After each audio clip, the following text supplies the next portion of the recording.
Hey there, greetings, hello again, and welcome to the Bernie Show here on STL Sports Central, presented by our friends at DraftKings. The crown is yours. All right, I'm Bernie Miklasz, and I've been doing this, writing and talking and yapping and raising hell and sending out compliments, whatever, about St. Louis area sports since 1985, and happy to be at St. Louis Sports Central and my new home where you'll find my videos and columns and my weekly visit with Randy Carricker. You also hear me a lot on KMOX, FM, and AM through the week. All right, today's topic, let's get busy.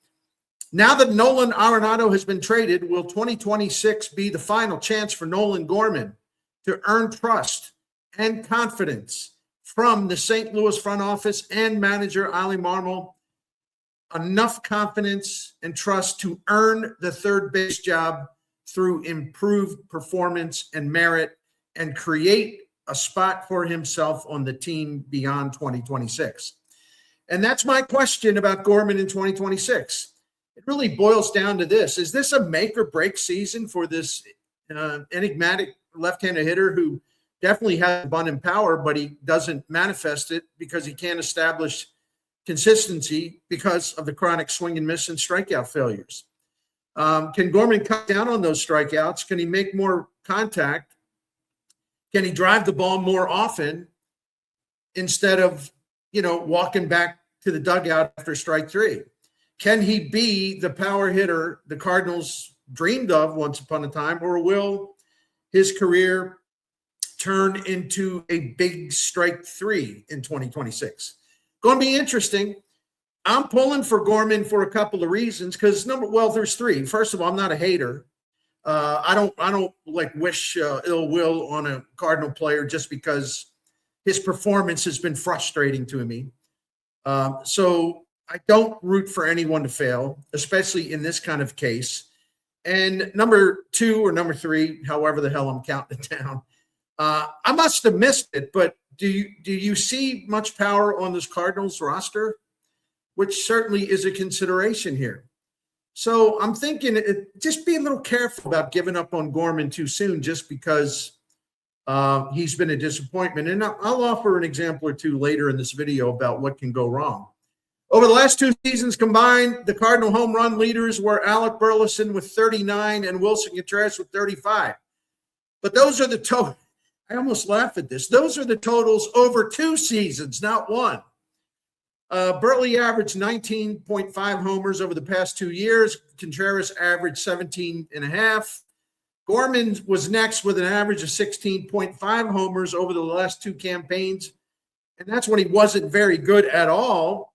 But, he would have been the best home run hitter they had in terms of, the number of at-bats per home run over the last 2 years, but he had 320 fewer, at-bats than Burley and 75, 80 fewer at-bats than Contreras. Among Cardinals who had enough at-bats to matter over the past 2 years, Gorman had the best home run ratio in the team. He banged out one every 21.6 at-bat. Is that exciting? No. Does this make him, I'm just throwing a name in there. Does this make him Will Clark? No. But it's actually sad to see the Cardinals so short on power, so they better be careful about just sending power out the door unless they get some to come in. No one, before you start, getting ready to write nasty comments, which you can do, by the way, but I'm just saying you don't have to no one's got to tell me about Gorman's struggles to make respectable contact, his struggles to reduce his horrendous strikeout rate, or his inability to find a way to make it tougher on pitchers instead of getting himself out with so many ridiculously poor at-bats. But with the Cardinals about to enter their first full-scale rebuild by this franchise in 45 years, this is the optimal time, once and for all, for Gorman to give President of Baseball Ops Chaim Bloom and others in the organization a reason to believe that he should be part of this lineup nucleus going forward beyond 2026. But that's up to Gorman to prove if he gets the playing time.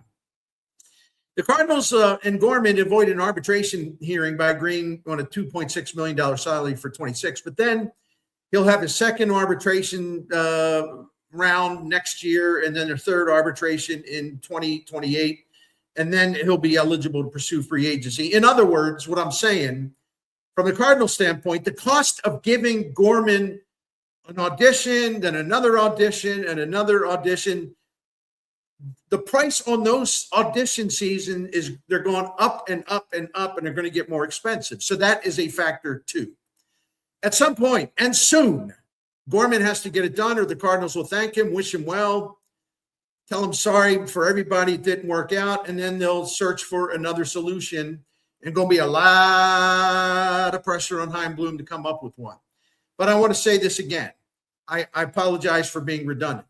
2026 is a full-on rebuild for the Cardinals, and in that context, what the heck do they have to lose by giving Gorman one more shot? If it works out that way, there's one thing that could change whether he will get that shot, and I'll be happy to talk about that, so stay with me.